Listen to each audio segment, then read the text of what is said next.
Hey guys, this is David A. Rosales with Keller Williams, Northwest Indiana of the Rosales Realty Group, and today we are bringing you some information for our for sale by owner friends. Check it out.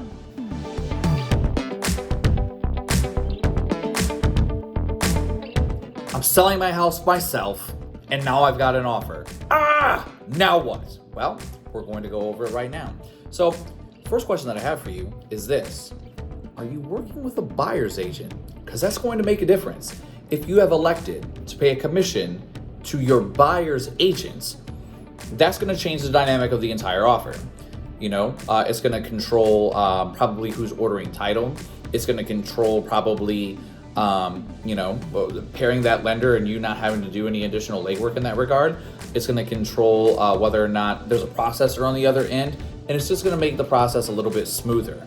If you're not working with another agent, or you're not paying the buyer's agent, which, sidebar, if you're paying the buyer's agent, they're not acting in your fiduciary responsibility, meaning your needs are actually not their best interest. It's that buyer's. So if you're going to be paying somebody, it ought to be somebody who has your best interest in mind, which would be someone who's representing the seller. But I digress. That being said, you're paying a buyer's agent, great. They're going to be doing the lion's share of the work if that's what you trust them to do in that regard. So the first question that I would have after that, so this would be like 1A and 1B, would be what type of financing does that buyer have, right? Are they going cash? Are they FHA? Are they VA? Are they USDA if you're out in the country more? Are they insured conventional? Are they regular conventional? What type of financing are they working with? Regardless if you're working with a buyer's agent or not. You want to know that. You want to have that information if you're representing yourself of that particular lender, right? If they're paying cash, you want to have some kind of proof of funds. The last thing you need is to get 3/4 of the way through a deal and then all of a sudden they're like, oh, I don't have any money, just kidding. Or maybe they're trying to purchase it with Bitcoin. That's a thing that's happening nowadays. Were you aware of that, right? So you want to be able to dial in what's going on with the financial aspect of it. Is it a bank you've ever heard of before, right? I mean, these are the things that you want to know and that you want to make sure that you have dialed in. So that's kind of like that first 1A, 1B questions that I would have. The next thing that I would say is for question number 2, who's ordering title, right? Well, so whether you're working with an agent on that regard or not, you want to know who's ordering title, how much is it going to cost you? Because usually for sale by owner, right? That's really what you're worried about is what's this going to cost me, right? And rightly so. It's your investment, it's your money, and you want to protect it as best as possible. So if you're ordering title, you want to make sure you're going through a reputable title company. Onward Title of Indiana is a good one. Fidelity National Title, Chicago Title, Meridian's out there. There's other title companies as well. I'm just name dropping a few that you could feel free to use, right? As far as ordering title. If the buyer's ordering title, that's fine too. In the state of Indiana, they have the right to do that. So they can have a title company and you can have a title company. That's another strange situation that does happen, but they have a right to order title from whatever company they want for their side, right? Because they have expenses as well. So just so you're aware of that. But really the question, usually you want to keep them both together. So you just want to know who's ordering title, right? And where are you getting it from? And what is it going to cost you? On average, it's going to cost you anywhere from $800 to $1,800, depending on price points, things of that nature, as a seller. Just, general rule of thumb. Question number 3. So now you're at the point of you're getting that inspection, right? So that inspection report comes back, whether it's the buyer or a buyer's agent bringing it back to you in terms of what that inspection response looks like, right? It may have some scary things on there. You may have mold in your attic. Newsflash. When was the last time you were in your attic? Maybe never, right? You stuff that Christmas tree up there and then you pull that sucker down and that's it. Or whatever, right? Maybe you got decorations for spring, summer, fall, whatever, right? And then you pull them down and that's it. You didn't look in the eaves. You didn't see that there was moisture up there. You didn't realize that your vent fans didn't dump out into the soffits correctly, so that moisture is being trapped in the attic. You didn't notice when you were outside that you had black streaks running down your roof and you were like, I don't know, those black streaks are weird. It's evidence of moisture in the attic, right? You didn't know any of these things. And so when they get brought to your attention, the question that you need to know is what are you willing to fix and what are you not willing to fix? What's the difference between a defect, right? And then what's the difference between something that's just a marginal item, that's maintenance only? And what are you willing to address? Those are the things you need to be thinking about when you're going for sale by owner. Number 4, right? What happens if your home doesn't appraise? So the next step would be an appraisal, right? So if they're getting financing or if they're paying cash, they have a right to get an appraisal, right? So you may have, however you came up with the price of your home, whether you consulted with a realtor or you had an appraisal prior to listing, whatever the case may be, it's possible that maybe even you had multiple offers, right? Because we kind of went over that a little bit in our last video. It's very possible in today's market that you receive multiple offers, right? So if you receive multiple offers, you have to take into consideration if you listed your house at say 300, 500,000 and you got offers all the way up to 550. And as you were evaluating the landscape of those offers by yourself with no fiduciary helping you, you have to decide what's the best deal. Was it that cash deal? Was it that finance deal? They were putting, $250,000 down. They were putting 50% down on a $500,000 purchase. Was someone who's offering you a VA deal, 100% financing, but they're going to give you an appraisal gap?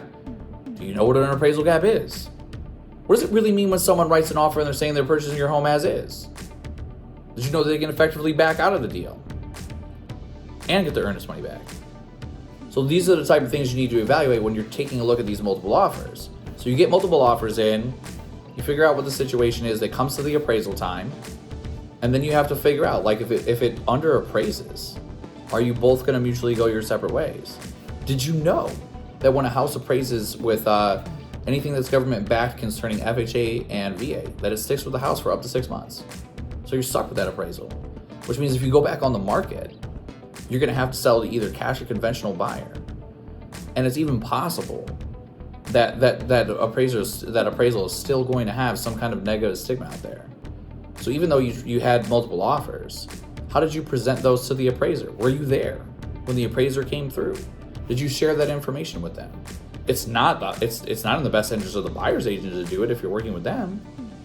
So who's looking out for you? Who's making sure that your finances and your money is being protected? Those are the type of things that run through my head. And this is why we're doing these videos, so that you're in the know. So you have a little bit of information, because at the Rosales Realty Group, we really want you to feel educated, right? And if you choose to work with us, if you choose to sell your house with us, even though you're converting from a for sale by owner, to someone who's listing with professionals, that's your choice. Either way, we want this information out there so you can make an educated decision on what's best for you. And we're here to help you if it comes to that. In any event, the appraisal comes back, you have a decision to make. Is there an appraisal gap? Is there not? Do you accept it for a lesser price? Do you not? If it appraises overpriced, everyone's saying hallelujah, it doesn't matter, right? So that's what you're looking at. So that's number 4. We're looking at number 5, right? How about this? Everything's going smooth. Inspection, good to go, right? Appraisal, good to go. Closing time, right? I'm gonna give you a couple do's and don'ts, right?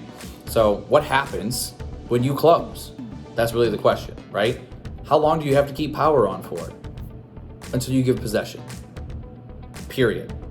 That's the law, right? The other thing, what about post-closing possession? Did you want time after the closing in order to get your affairs together to move on to the next property?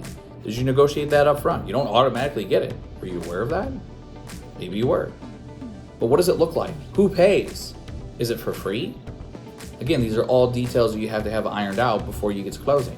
You can't show up on closing day and be like, hey, guess what? I'll give you keys next week. Were they aware of that? Did you negotiate it? Usually in our board contracts, it's several $100s per day, unless it's structured otherwise. These are things you need to know when you're selling your house yourself for sale by owner. So those are the things that I'll be looking at in terms of closing questions, right? What does possession look like? Are your utilities on all the way through the time of possession, right? Are you leaving any personal effects that were negotiated on a personal property agreement, right? Do you have a riding lawnmower that maybe you're leaving behind? Yeah, things like that. Gardening equipment, pool equipment, right? If you have a pool, right? Usually you're leaving those things behind. Was that addressed? Was it not addressed, right? These are the things you have to do. You have to take inventory of what's coming with you, right? Did you have grandma's chandelier that you forgot? Well, if it was written in the contract that all those fixtures stays, which they do, and you didn't say, I'm taking grandma's chandelier with me, you have to replace it with like kind, or at least something that's agreeable. Were you aware of that? You got these TV mounts, you're taking all your TVs with you, but you don't want to, you want to take them out with you. You got to repair the wall. There's little things like that I want you to be aware of that can make or break a situation when someone comes back, because once they take possession or they do a final walkthrough and stuff isn't the way it was when they originally saw it, they have an axe to grind. You can be held liable. There's a real possibility that you could find yourself in post-possession apocalypse. We want to avoid that, right? So you close. You want to make sure all those things are ironed out.